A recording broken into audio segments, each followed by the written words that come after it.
So there's a lot of nomenclature on these cars. What does that mean?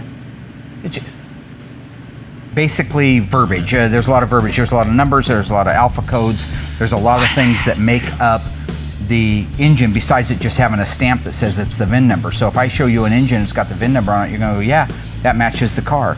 Well, does it? Let's just be sure, because there's things that you need to know. When the engine was assembled, what's the scheduled production date of the car? Those are the things I want to spend time going over with her. So what I want to show you is what to look for on an engine to validate that it is or is not the original engine the car started life with. This engine is supposed to be the original numbers matching engine to a 70 Roadrunner 440 6-barrel 4-speed track pack car.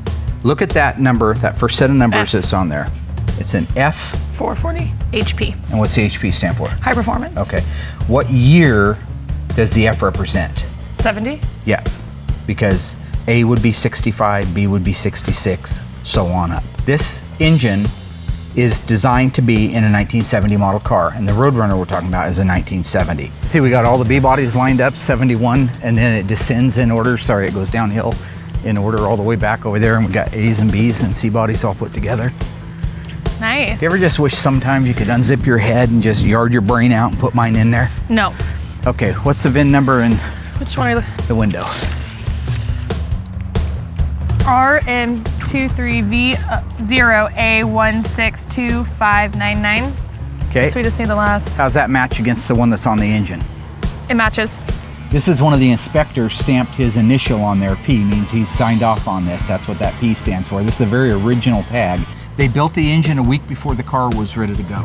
So they didn't have one sitting on the shelf for a month. They knew this car and many others like it were coming down the line, so they said, we got some B11 cars coming up, we need some engines. So they started putting them together. So this makes sense, the VIN makes sense, the tag's original, the dash VIN's original. That is a numbers matching, Mark Warman guaranteed numbers matching engine setup. Are you sure when I was talking about ripping your head open, plucking that brain of yours out and putting mine in there, that's not an option? Absolutely you saw the not. man with two brains, Steve Martin? Nope. He loved the lady's body. So he wanted to kill her and he yard her brain out and put the other lady's brain in it because that way he could have some. Was that made like, how old was I? Was I even born yet? But it turns out she was a bitch. Have you watched any new movies this year? More intricate. 11/4. You know what that means?